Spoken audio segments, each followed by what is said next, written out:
Leader,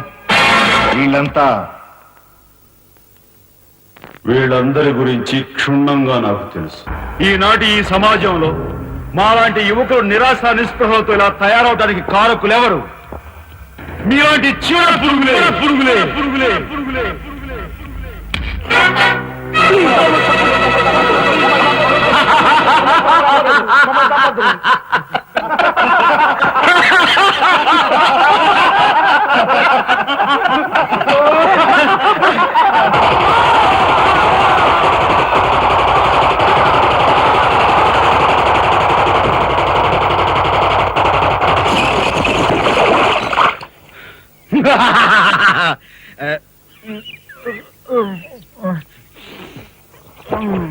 వీడి మొద్దు నిద్ర పాడైపోను. ఇక్కడ కర్ర ఎక్కడ తెచ్చింది? అరే ఊరుకోండి బామ్మగారు, పాపం రాజా పొద్దుపోయి ఇచ్చినట్టున్నాడు, కాసేపు పడుకోనివ్వండి. పొద్దుపోయి రావటం ఎందుకు, పొద్దు ఎక్కదాకా పడుకోవటం ఎందుకు? నీకు తెలవదు, నువ్వు వెళ్ళు.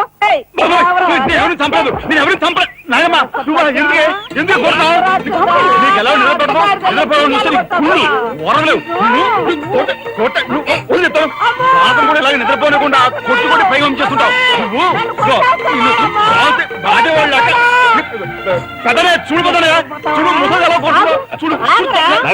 ఆగు ఆగు, ఏమిటే చిన్నారితో నీకేమిటి? నువ్వు నీ పెళ్ళ పెట్ట గారాబం చేయబట్టే ఆడు సోంబేర్లా తయారయ్యాడు. సోంబేరి గింబేటి ఆగండి. మిట్ట మధ్యాహ్నం దాకా పడుకోవడం మూలంగా ఇంటికి ఉపయోగం, దేశానికి ఉపయోగం తెలుసా? దేశానికి? అవును మరి. నాలాంటి వాళ్ళకి ఉద్యోగం రాకపోవడం వలన స్ట్రైకులు చేసి బస్సులో తగలబెడతామా? అలాంటివి ఏమీ చేయకుండా యువతలు నిద్రపోవడం మూలంగా దేశానికి ఎంత ప్రశాంతత.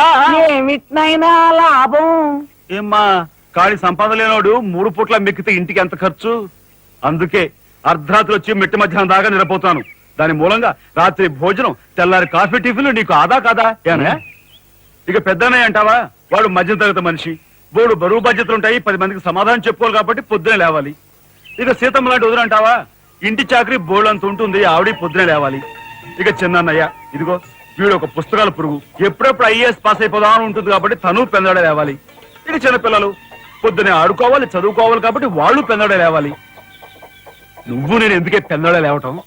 నా మాట విన్నాయనమ్మా, నువ్వు నాతో పాటు అర్ధరాత్రి వరకు గాలి తిరుగుడు తిరిగి ఇంటికి వచ్చి నిద్రపోయి లేట్ గా లేచావనుకో, ఇంటికి ఖర్చు తగ్గుద్ది, నాకు నీ దశ తగ్గుద్ది. ముదిరిపోయావురా చిన్నబాబు, నీళ్ళు తోడుతున్నా వచ్చేసి. ఎంత పొగర్రా నీకు? ఉదయంత చాకరీలు చేయించుకుంటావా?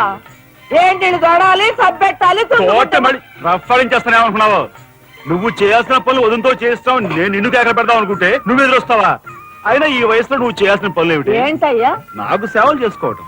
ఏంటి? తాతయ్యకి ఎలాగో సేవలు చేయలేదు, నాకు సేవలు చేసుకో. దేవుడు మెచ్చి నీకు స్వర్గ దూరాలు తెలుస్తాడు. నిజమేనట్లా చిన్న ముసుదానా?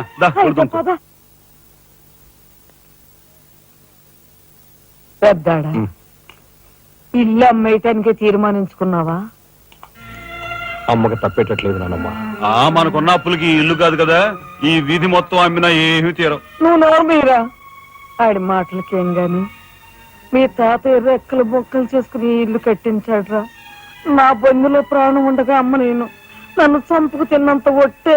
ఈ మాత్రం దానికి అంత పెద్ద పెద్ద మాటలు ఎందుకు లేనమ్మా? అమ్మలే ఆ తిప్పలేవో నేనే పడతాను. అన్నయ్య, అసలు గొడవేమీ లేకుండా నేనే చదువు మానిస్తే? అయ్యి బాబోయ్, భలేవాడివే. చదువు మానేస్తానంటావేంటి? నువ్వేదో కలెక్టర్ అవుతావు, ఇంటెల్ పాదిని ఉద్ధరిస్తావు, మేమంతా నీ మీద ఆశ పెట్టుకుంటే తప్పుడా అన్నయ్య? ఆ పని చేయకు. అవును, ఇప్పుడు నీ అయ్యే చదువుకి ఎంత ఖర్చు అవుద్ది? ఢిల్లీ దాకా వెళ్ళాలంటే 500 ఖర్చు అవుతుంది.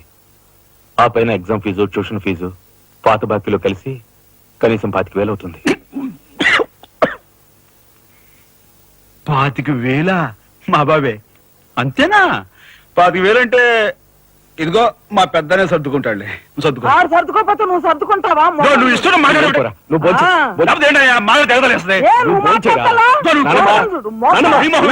ముందు వాడు బొంచని బొంచని. రాఘవ, ఏ పరిస్థితుల్లో నీ చదువు ఆగిపోవడానికి వీల్లేదురా. ఎంత ఖర్చైనా సరే డబ్బు సంగతి నేను చూస్తాను, నువ్వు నీ ఏర్పాట్లో ఉండు. అదిగో వచ్చారు నీ గాడిద గ్యాంగ్. ఊసే గాడిద వచ్చి మేసే గాడిదని చెడగొట్టిందంట. మెయిటి అయిందిగా, ఇక లేచండు. నాయనమ్మా, సాయంత్రం వచ్చేసరికి మునక్కాయ కూరలో ఉప్పు చేపేసి ఉండి పెట్టవా? మునక్కాయ పొద్దున్నే ఉప్పు చేప వండి పెడతా ఎలే కొంటిదానా. మీ తాత ఇట్టగా ఏడ్పిస్తూ తినేవాడు రా. ఈడు అన్ని ఆయన పోలికలే. ఏంటి ఈ రోజు మన ప్రోగ్రామ్? ఏముందిరా షరా మామూలే. ముందుగా ఉద్యోగాల వేట, ఆ తర్వాత అమ్యూజ్మెంట్ పార్క్, కొడుకుసే వాళ్ళకి ఇల్లు చేరుకోవడం. హిందూ వదలకే మీ ఓటు. మన ఆడికి రాజకీయాలంటే ఇంట్రెస్ట్ లేదు కానీ అప్పట్లో మనందరం కలిసి హిందూ వదన జిందాబాద్ అని ఉంటే ఈ పాటికి ఒక్కొక్కడికి 10 ఉద్యోగులు ఉండేవి. హిందూ వదల జిందాబాద్. బోలో స్వతంత్ర భారత్ కే, బోలో స్వతంత్ర భారత్ కే. నమస్కారం ఎస్పీ గారు. నమస్తే. హాయ్ చుక్కి. ఏమండి ఒక కేసు తెచ్చాను, మర్డర్ చేసి పెట్టాలి. ఏమయ్యా సిద్ధాంతి, నీకేమైనా మతిపోతుందా?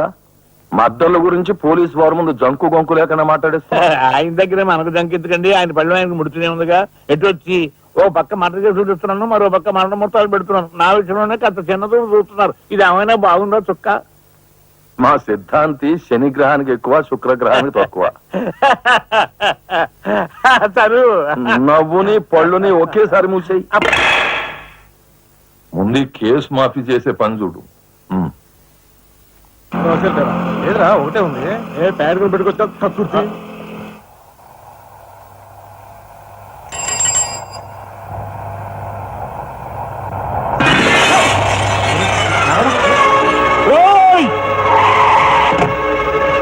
ఏం బాబా కళ్ళు కనపట్టాలా? కాస్త మనుషులు చూసుకుని నడుపు కారు.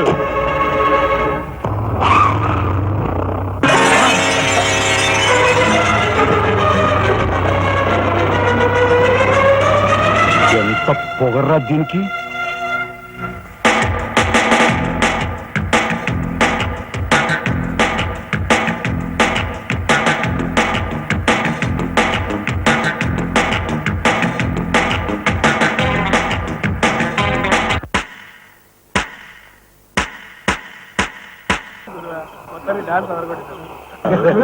హరిగారి మాత్రం తక్కువ చేశాడనా?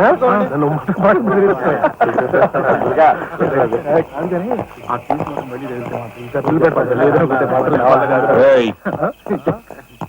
షడబుడ్డి ఏంటి సార్? ఎక్కడి నుంచి రాస్తున్నారు? అమ్యూజ్మెంట్ పార్క్ నుంచి. టికెట్లు ఎక్కడ? టికెట్లు చింపేసి కదండి లోపలికి పంపిస్తారు. ఏంట్రా లాజికల్ మాట్లాడుతున్నావు?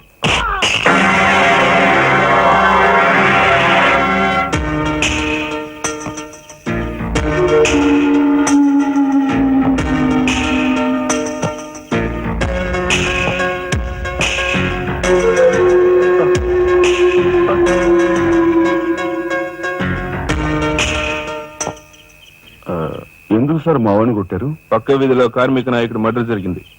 ఆ మర్డర్ చేసింది మీరే కదరా? ఏంట్రోయ్ డ్యూటీ దిగిపోతూ మందు కొట్టి ఇంటికి వెళ్తున్నారేమో అని డౌట్ వచ్చి. ఏంట్రా కూర్చో.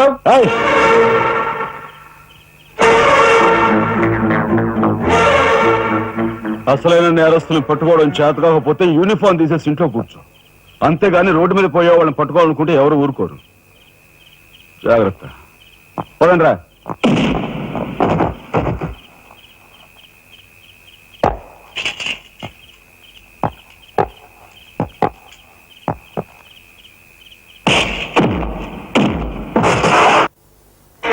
పోలీస్ ఇన్స్పెక్టర్ అయి ఉండి వాళ్ళతో దెబ్బలు తింటాను నీకు సిగ్గులేదు? 24 గంటల్లో ఆ గ్యాంగ్ ని పట్టుకుని పోలీస్ స్టేషన్ లో పెట్టకపోతే? రామయ్య, వాడేదో నీ పోలికలతో పుట్టాడు కదా అని కాస్త గారాబం చేశాను అంతే. నెత్తి నెక్కి కూర్చున్నాడు. ఏ లోకల్లో ఉన్నావో ఏమో.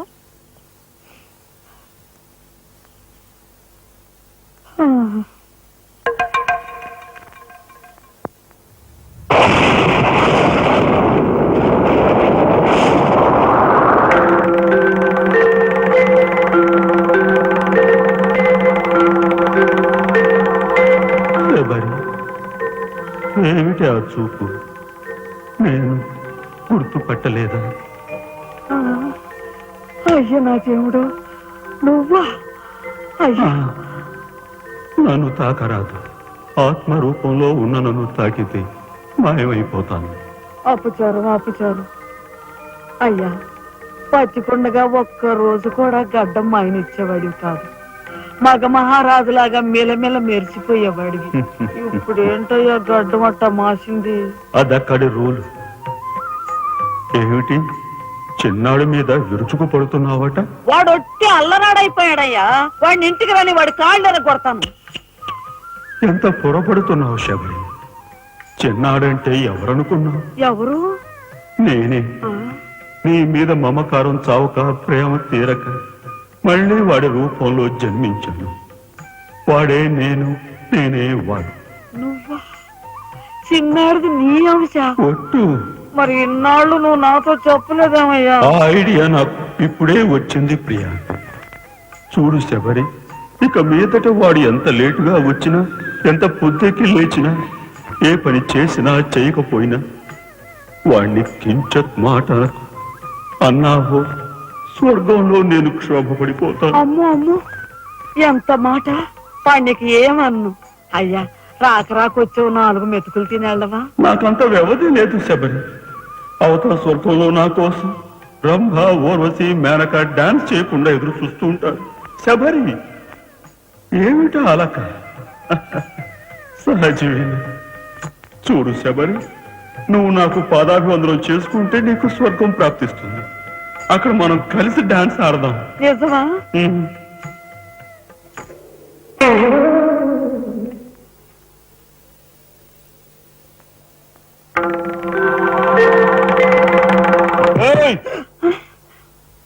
వస్తున్నా వస్తున్నా వస్తున్నా. తలుపులు బాత్తుడు వినపట్లా?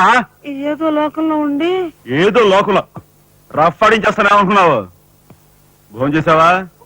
ఆ, ఇంకా పడుకోలేదే? నువ్వు వస్తావని. నేను వస్తానని అర్ధరాత్రి వరకు నా కోసం ఎదురు చూస్తుంటే నీ ఆరోగ్యం ఏమైపోతుంది? పడుకో. ఏమిటా చూపు? పడుకో.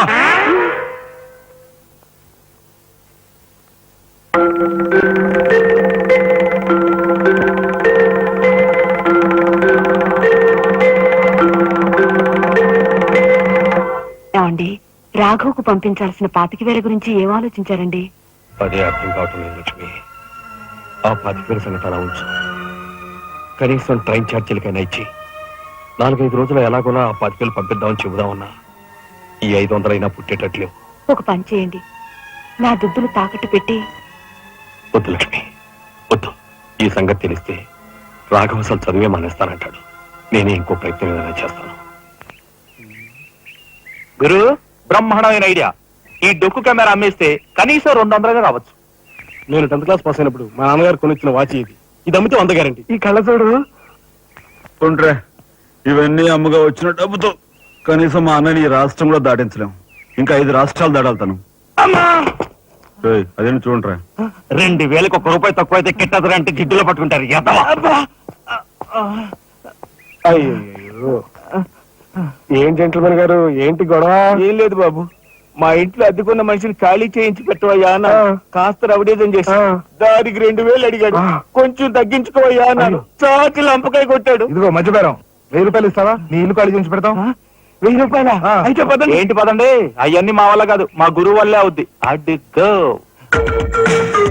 నమస్కారం గురువు గారు. 1000 రూపాయలకు మంచి బేరం ఒప్పుకున్నాం గురువు.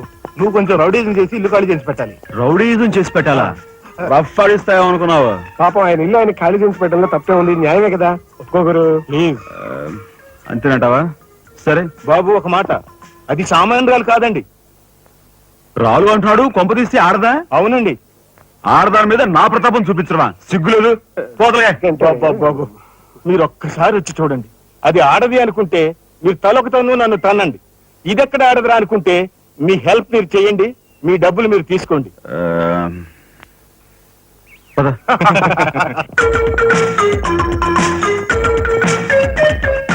ఇదేనండి ఇల్లు.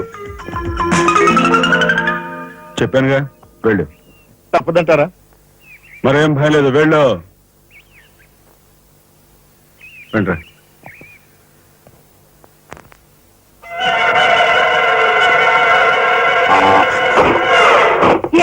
మా ఫ్యామిలీ రోడ్డు మీద ఉందమ్మా.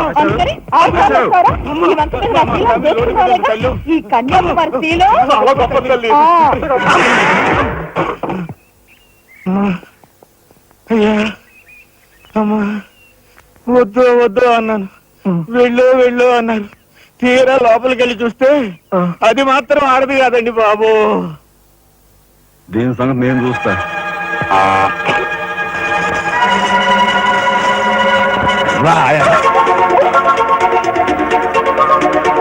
పిల్లడా, ఏయ్, నా చేయి పట్టుకుని బజార్కి లాగేంత మగాడువా నువ్వు?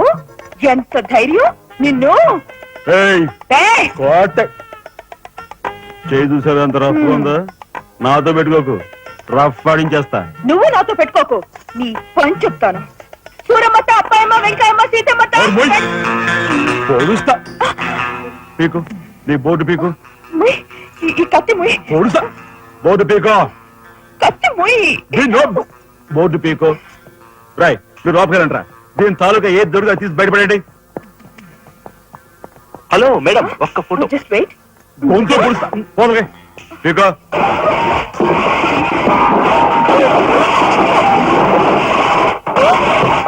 ఆ!